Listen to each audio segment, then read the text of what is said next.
प्यारे विद्यार्थियों नमस्कार। आज हम लोग क्लास 10th बायोलॉजी में उपस्थित हुए हैं। पुनः हम लोग अभी बायोलॉजी के दूसरे चैप्टर श्वसन में चल रहे हैं और श्वसन का लगभग 3 या 4 वीडियो पहले आपको प्रोवाइड कराया जा चुका है। आज हम लोग श्वसन में आगे बढ़ते हुए और बहुत ही महत्वपूर्ण टॉपिक पर पहुंच चुके हैं। पौधों में श्वसन के बारे में पढ़ेंगे, फिर पौधों में श्वसन के बाद जंतुओं के श्वसन के बारे में देखेंगे।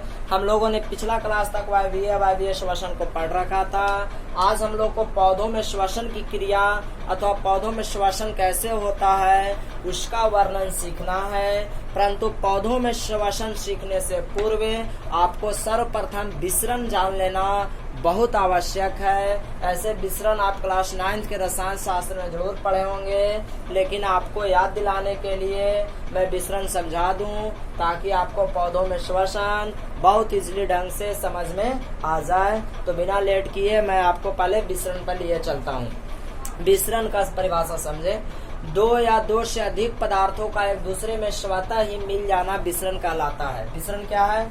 जब 2 अथवा 2 से अधिक पदार्थ स्वतः ही बिना मिलाए वे खुद ही एक दूसरे में मिल जाते हैं तो वह क्या कहलाता है? विसरण कहलाता है। तो विसरण के उदाहरण हम आपको समझाते हैं। जैसे मान लीजिए कि हम कहें कि विसरण में 2 पदार्थ अपने से मिल जाते हैं, घुल मिल जाते हैं। तो देखिए उसी तरह से अगर हम लोग के घर में यदि भोजन पकता है, सोचिएगा घर में भोजन पकता है और बाहर तक उसका गंध आ जाता है तो हम लोग को अंदाजा होता है कि घर में भोजन पक रहा है। तो इसका वास्तव में मतलब यह हुआ जब आप घर में भोजन पक रहा था उससे जो गैस निकल रहा था वो वायुमंडल में जो गैस है उसको से जाके मिल जा रहा था और वो मिल जाने के कारण वह दूर तक फैल जा रहा था, उसमें कोई समय भी नहीं लग रहा था, ये वह विसरण हो रहा था। तो वास्तव में आपको विसरण अब जरूर समझ में आया होगा कि एक पदार्थ दूसरे से स्वतः ही मिल जाए तो वह क्या है? विसरण है।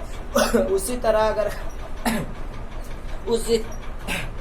तरह अगर कहें कि अगर मान लीजिए अगर स्याही का एक बूंद अगर हम लोग पानी में डाल दें तो स्वतः ही वो अपने आप ही फैल जाएगा और धीरे धीरे उसका रंग बदलने लगेगा। तो उस क्रिया को भी हम लोग क्या कहते हैं? विसरण कहते हैं। तो विसरण का तात्पर्य है एक पदार्थ का दूसरे पदार्थ में पूरी तरह से स्वतः ही मिल जाना विसरण है। तो विसरण कहने का मतलब आप माइंड में फिट रखिए कि जब एक पदार्थ दूसरे से पूरी तरह से अपने से मिल जा रहा है, बिना मिलाए, तो वह क्या कहलाता है? विसरण कहलाता है। तो आइए अब हम लोग बिना लेट किए पौधों में श्वसन क्रिया पर चलते हैं और विसरण को पहले आप अपने माइंड में फिट रखिएगा। तो पौधों में श्वसन की क्रिया का वर्णन अथवा पौधों में श्वसन कैसे होता है या कोई पौधे श्वसन कैसे करते हैं इसके लिए वर्णन करना है। तो पौधों में श्वसन, ध्यान से सुनिएगा, पौधों में श्वसन गैसों का आदान प्रदान। पौधों में श्वसन मतलब गैसों का आदान प्रदान। क्या हमने कहा कि पौधों में श्वसन अर्थात गैसों का आदान प्रदान। श्वसन का तात्पर्य गैस लेना और गैस छोड़ना तो श्वसन है। तो पौधों में श्वसन गैसों का आदान प्रदान शरीर की सतहों द्वारा। सुनिए, शरीर की सतह, शरीर के जो सतह जैसे पत्ती है, त्वचा है, अंग है ना। तो पौधा के जो त्वचा है, जड़ है, मूल है, पत्ती है, रोम है, ये सब उसके सतह कहलाएंगे। पौधों में श्वसन गैसों का आदान प्रदान शरीर के सतहों द्वारा विसरण क्रिया से होता है। सुनिएगा ध्यान से, किस क्रिया से होता है? विसरण क्रिया से होता है। अभी हमने आपको समझाया कि विसरण के मतलब है स्वतः ही मिल जाना। तो इसका मतलब यह हुआ कि पौधों में श्वसन शरीर के सतहों द्वारा मिल जाने से होता है। मतलब 2 या 2 से अधिक पदार्थों को मिल जाने से होता है। कहने का तात्पर्य कि एक वो गैस वह ग्रहण करता है, वो अपने शरीर के अंदर मिला देता है और दूसरे गैस को छोड़ देता है, उसी को आदान प्रदान। अब पूरी तरह से वह मिला देता है और सफाई कर देता है। मनुष्यों में वैसा नहीं होता। मनुष्य का गैस शरीर में विसरण करता है। हम लोग जब अपने नाक का छिद्र से नाक से होकर के प्रवेश करता है, फेफड़ा में जाकर हम लोग के शरीर के दाएं नीले से बाएं आलिन तक पहुंचता है, तब वह विषैला हो जाता है, मतलब उसमें कार्बन डाइऑक्साइड उत्पन्न हो जाता है। लेकिन पेड़ पौधों में वैसा नहीं होता है। पेड़ पौधा में विसरण अपने आप ही मिल जाता है। तो सुने फिर से, पौधों में श्वसन गैसों का आदान प्रदान शरीर के सतहों द्वारा विसरण क्रिया से होता है, मतलब मिल जाने की क्रिया से होता है। जिसके लिए, ध्यान से समझिएगा, जिसके लिए हमको क्या चाहिए, गैस चाहिए, CO2 युक्त वायु। सुनिए, CO2 युक्त वायु, क्या, CO2 मानो कार्बन डाइऑक्साइड युक्त वायु, या हो सकता है कह दे ऑक्सीजन युक्त वायु, हो सकता है कहे ऑक्सीजन युक्त वायु। फिर ऑक्सीजन युक्त क्यों भाई, CO2 में भी तो ऑक्सीजन है, देखिए O2 ऑक्सीजन है, तो हो सकता है कि ऑक्सीजन युक्त वायु कहे। तो जिसके लिए CO2 युक्त वायु वायुमंडल से, सुनिएगा, वायु कहाँ से पेड़ पौधे लेंगे, वायुमंडल से। CO2 अलावा CO2 कार्बन डाइऑक्साइड, सीधा सीधे कहिए कि कार्बन डाइऑक्साइड ले लेंगे, कार्बन डाइऑक्साइड ले लेंगे, मतलब रात्रि के समय ऑक्सीजन भी तो लेने लगते हैं, इसी वजह से बोला जा रहा है कि ऑक्सीजन भी हो सकता है। कार्बन डाइऑक्साइड युक्त वायु वायुमंडल से, वायुमंडल से, वायुमंडल से पौधों में, सुनिएगा, पौधों में रंध्रों, वात्र रंध्रों एवं कोशिकीय स्थानों द्वारा प्रवेश करते हैं। हमने कहा से, अब आप सुनिए, पौधों में श्वसन कैसे होता है, तो पौधों में श्वसन या गैसों का आदान प्रदान शरीर के सतहों द्वारा विसरण क्रिया से होता है, ठीक है। जिसके लिए वायु कहाँ से आता है, तो वायुमंडल से आता है। वह कैसा वायु रहता है, तो कार्बन डाइऑक्साइड या ऑक्सीजन युक्त वायु रहता है, जो वायुमंडल से आता है। रंध्र मतलब छिद्र, जो पत्ता में छिद्र होता है, वात्र रंध्र जो तना में छिद्र के ऐसा होता है, या कोशिकीय स्थानों जो उसको में खाली स्थान, जैसे पेड़ पौधे में जो खाली गैप गैप दिखता है, उस स्थानों से होकर शरीर में प्रवेश करते हैं। तो हम समझते हैं, अब आप एक बार फिर से समझिए, पौधों के शरीर में वायु कैसे प्रवेश करते हैं, तो रंध्र के द्वारा, वात्र रंध्र के द्वारा या कोशिकीय स्थानों के द्वारा। रंध्र पत्तियों में पाया जाता है, जो छेद उसको रंध्र कहते हैं, उस छेद से पत्ती में जाता है, वात्र रंध्र से तना में जाता है, कोशिकीय स्थानों से शरीर के पूरे भाग में प्रवेश करते हैं। तो आइए फिर से एक बार मैं समझा दूं, श्वसन क्रिया, पौधों में श्वसन शरीर के सतहों द्वारा विसरण क्रिया से होता है, जिसके लिए कार्बन डाइऑक्साइड युक्त वायु,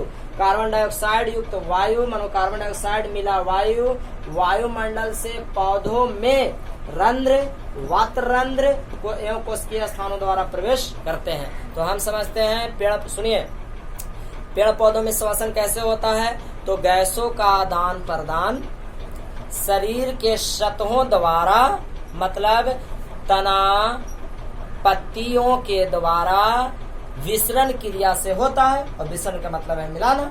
जिसके लिए वायु कहाँ से आता है, मानो ये गैस है, वो कहाँ से आएगा, मिलेला, तो वायुमंडल से। कैसा गैस, जो कार्बन डाइऑक्साइड मिला हो, और वह गैस रंध्रों के द्वारा, वात्र रंध्रों के द्वारा या कोशिकीय स्थानों के द्वारा पौधों के शरीर में घुस जाते हैं, प्रवेश करते हैं। मतलब रंध्र कहाँ पाए जाते हैं, पत्ती में जो छेद होता है उसको में। वात्र रंध्र कहाँ होते हैं, तना में, मतलब पेड़ के जो डाली वगैरह होता है उसको तना कहते हैं। और कोशिकीय स्थान, जो पेड़ में रिक्त स्थान दिखता है उसको कोशिकीय स्थान कहते हैं। नोट, रंध्र द्वारा, सुनिएगा, रंध्र द्वारा पत्तियों में, देखिए अब कहा जा रहा है कि रंध्र द्वारा पत्ती में, रंध्र मानो पत्ता में जो छेद रहता है उसको कहते हैं। रंध्र द्वारा पत्ती में, वात्र रंध्र द्वारा तना में वायु पहुंचता है। ध्यान दें, रंध्र द्वारा तना, रंध्र द्वारा ऑक्सीजन कहाँ पहुंचता है, पत्ती में। वात्र रंध्र द्वारा कहाँ पहुंचता है, तना में ऑक्सीजन पहुंचता है। इस बात का ध्यान रखिए। तो हम लोग देख रहे हैं कि अच्छा, रंध्र में अलग ऑक्सीजन जाता है, तना में अलग जगह से ऑक्सीजन जाता है, और मनुष्यों में सब जगह से नसका छिद्र से प्रवेश करेगा, वह से सगरों फैल जाता है।